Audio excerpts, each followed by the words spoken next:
सुहाग रात पर हैवान बना इंजीनियर पति, किया कुछ ऐसा कि दुल्हन की हो गई मौत। हालत देख डॉक्टर भी दंग। युवती की 3 फरवरी को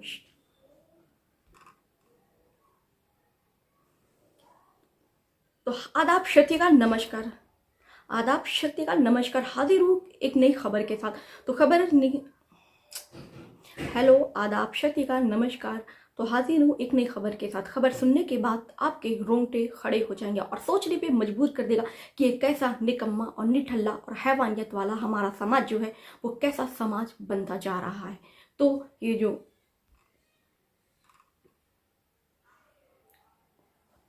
तो ऐसे ही जो खबर निकल के सामने आ रही है कि सुहाग रात पर हैवान बना इंजीनियर पति, किया कुछ ऐसा कि दुल्हन की हो गई मौत।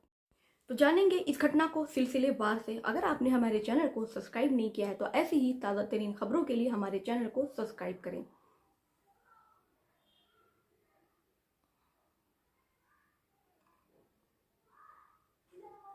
औरैया की रहने वाली युवती की 3 फरवरी को शादी हुई थी। बताया जाता है कि उसके माता पिता नहीं है। एक भाई है जो सरकारी नौकरी कर रहा है। 4 फरवरी को युवती की शादी उसने बड़े धूमधाम से की थी और वो उसको फिर विदा कर अपने ससुराल भेजा। पर उसे क्या पता था कि ये जो उसकी विदाई ही नहीं बल्कि ये उसकी जिंदगी की आखिरी विदाई है।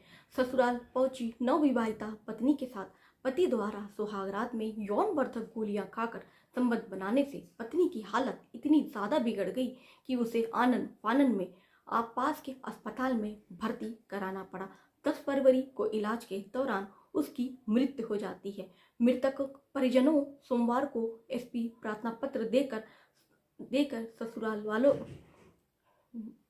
मृतक के मृतक के पति मृतक के भाई ने ससुराल मृतक के पति ने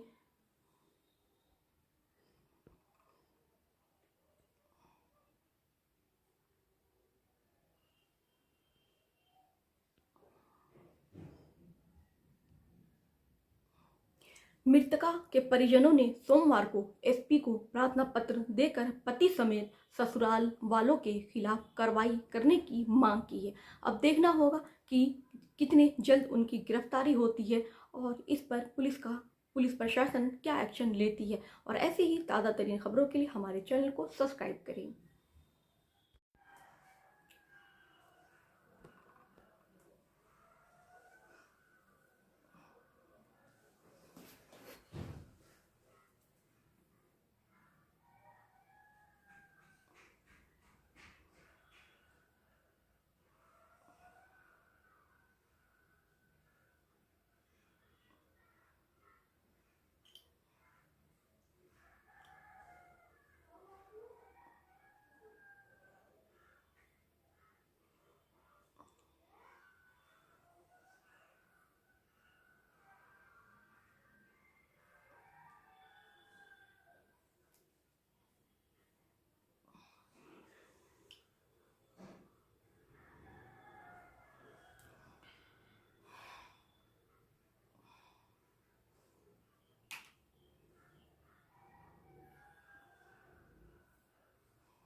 आदाब शफ्तिका नमस्कार। हाजिर हूँ मैं एक क्राइम स्टोरी लेकर।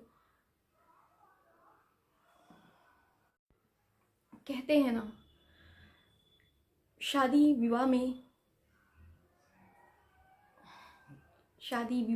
यूँ तो 7 जन्मों का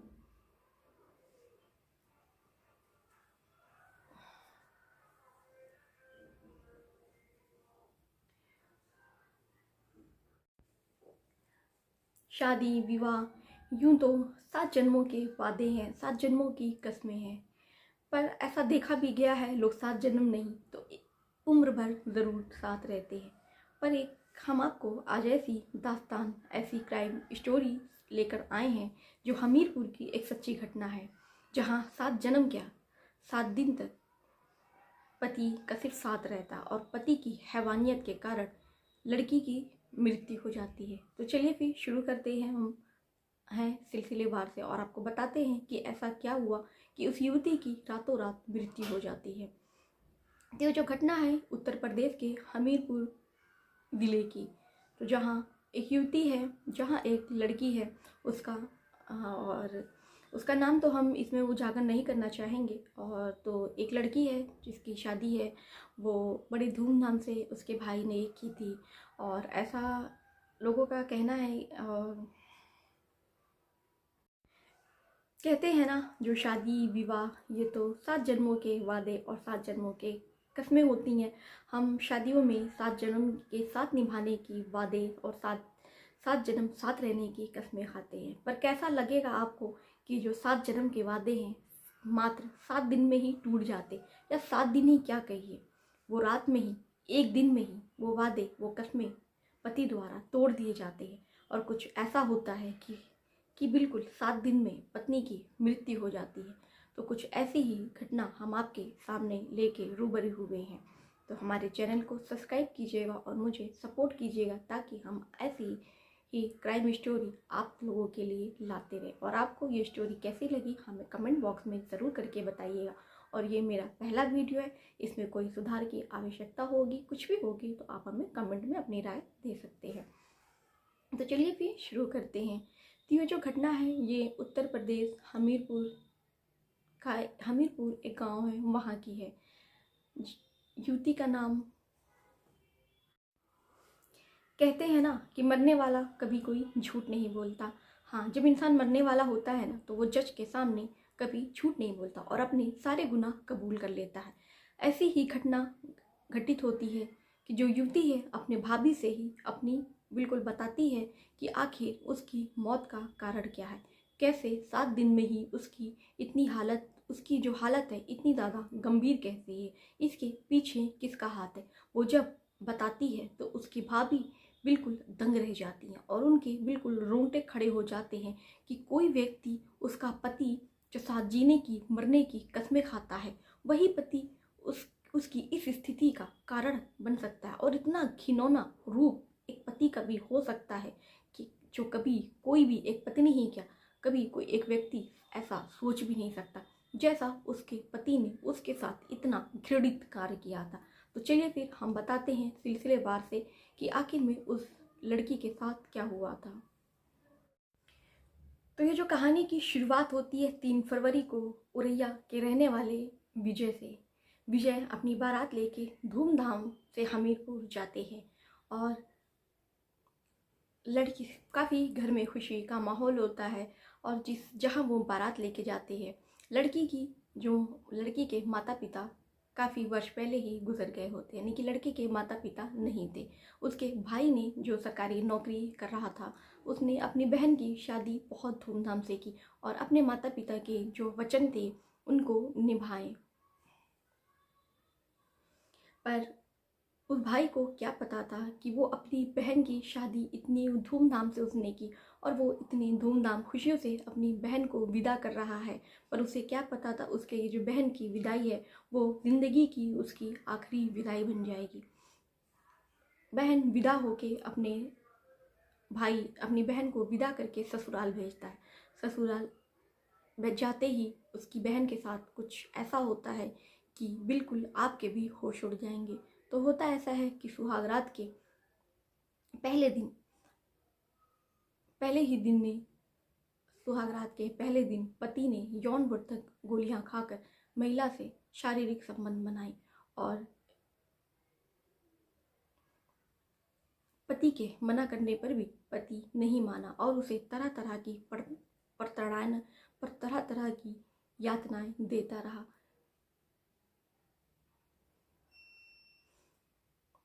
पहले ही दिन पत्नी ने सोचा कि वो,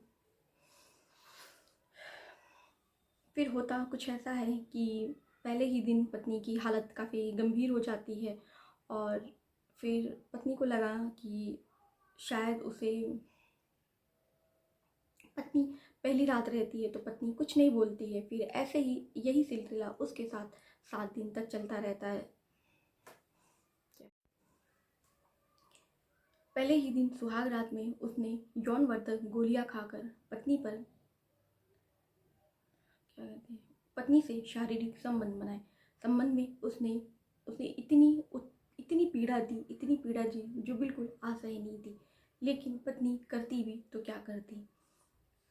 हालांकि उसने ऐसा नहीं है कि उसने विरोध नहीं किया होगा, लेकिन और जो पति था ऐसा भी नहीं कि वो बिल्कुल पढ़ा लिखा नहीं था, वो पेशे से इंजीनियर था। उसे इतनी तो अकल थी कि हमें अपनी सुहागरात कैसे मनानी है, ये तो एक जाहिल भी जानता है। लेकिन उसने अपनी पत्नी की एक भी ना सुनी। पत्नी दूसरे दिन जब सुबह उठती है तो उसको काफ़ी दर्द महसूस होता है और काफ़ी उल्टियाँ होती हैं। वो अपने घर में अपनी भाभी को बताती है कि उसको उल्टी हो रही है, तो कुछ उसको उल्टियाँ की दवाइयाँ दे दी जाती है। तो लगता है कि ठीक है, चलो फिर ऐसे करके दूसरे दिन भी उसके साथ उसी रात फिर यही हैवानियत घटती है। पत्नी को समझ में नहीं आता है कि अब वो क्या करे। लेकिन वो कहते हैं नवविवाहिता दुल्हन थी, वो करती भी तो क्या करती, विरोध भी करती तो कैसे विरोध करती, क्योंकि अभी तो उसका ससुराल में पहला पहला दिन था, पहली शुरुआत थी। पत्नी शर्म के मारे, हया के मारे किसी से कुछ कह ना पाती, और जो भी उसके साथ उसके पति ने जो भी उसे यातनाएं करता, जो भी उसके साथ अत्याचार करता, वो बिल्कुल चुपचाप सहती चली जाती। तीसरे दिन भी उसके साथ कुछ ऐसा ही हुआ। पति ने यौनवर्धक गोलियां खाकर उसके साथ जबरदस्ती शारीरिक संबंध बनाए। कौन होते हैं?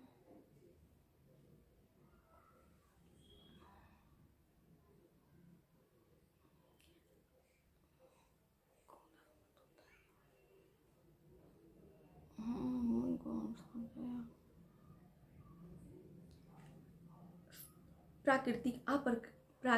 अप्राकृतिक तरीके से यौन संबंध बनाने के कारण पत्नी की हालत धीरे धीरे बिल्कुल बहुत ज़्यादा गंभीर हो गई। फिर बहुत ज़्यादा उसे चौथे दिन उसे बहुत ज़्यादा उल्टियाँ होने लगी और दर्द भी इतना था कि बिल्कुल असहनीय था। उसकी हालत देखकर उसकी जो देवरानी है, उन्होंने उनके ससुराल वालों को फ़ोन किया। तो ससुराल वाले फिर अपनी ससुराल वाले फिर उनके मायके वाले इनके यहाँ आते हैं, और जब उनका भाई अपनी बहन की ऐसी हालत देखता है तो इसको अपने घर ले जाता है और वहाँ पे निजी अस्पताल में, प्राइवेट अस्पताल में अपनी बहन को भर्ती कराता है। पहले तो डॉक्टरों को भी समझ में नहीं आता है कि ये माजरा क्या है। वो काफ़ी कोशिशें करते हैं युवती लड़की को बचाने की, लेकिन वो समझ नहीं पाते हैं। फिर अपनी भाभी को डॉक्टर भी लगे हुए हैं युवती को बचाने पर उनको समझ में नहीं आ रहा है कि आखिर में इनके साथ क्या हुआ है। फिर ननद भाभी को जो बताती है वो सुनने के बाद बिल्कुल होश उड़ जाएंगे। ननद ने अपनी भाभी को पूरी सच्चाई बताई कि 7 दिन उसके साथ उसके पति द्वारा कैसी दरिंदगी की है। ऐसे मतलब यौनवर्धक गोलियां खाकर उसके ऊपर मतलब ऐसे हमले किए गए, ऐसे मतलब शारीरिक संबंध बनाए गए कि ऐसा लग रहा है कि उसे नोच खाया गया, खिंच खाया गया, जिसकी वजह से उसकी 8 फरवरी को मृत्यु हो जाती है। और फिर पोस्टमार्टम होता है, तो पोस्टमार्टम में भी बिल्कुल जो रिपोर्ट सामने आती है तो वो डॉक्टर को, हर किसी को बिल्कुल सोचने पे मजबूर कर देती है और अंदर से झकझोर देती है। पोस्टमार्टम रिपोर्ट में खुलासा होता है कि ऐसा लगता है कि उस युवती के साथ कि बहुत सारे लोगों ने मिलकर गैंग रेप किया हो, यानी उस युवती के साथ इतना उसके पति द्वारा इतना घिनौना और घृणित तरीके से यौन संबंध बनाया गया, जिसके कारण उस लड़की की मृत्यु हो जाती है। तो मतलब एक कहते हैं ना कि अगर एक अनपढ़, चलो जाहिल इंसान ऐसा करे, जो हमारे समाज में इतना पढ़ा लिखा व्यक्ति जब ऐसा करता है तो सोचने पर इंसान मजबूर हो जाता है कि एक व्यक्ति ऐसा कैसे कर सकता है, जो कि पेशेवर से एक इंजीनियर है। अरे उसे भी तो समझ है कि क्या और कैसे करना है। तो आपको ये घटना कैसी लगी हमें कमेंट में करके ज़रूर बताइएगा। तो चलिए फिर मिलते हैं किसी और घटना के साथ।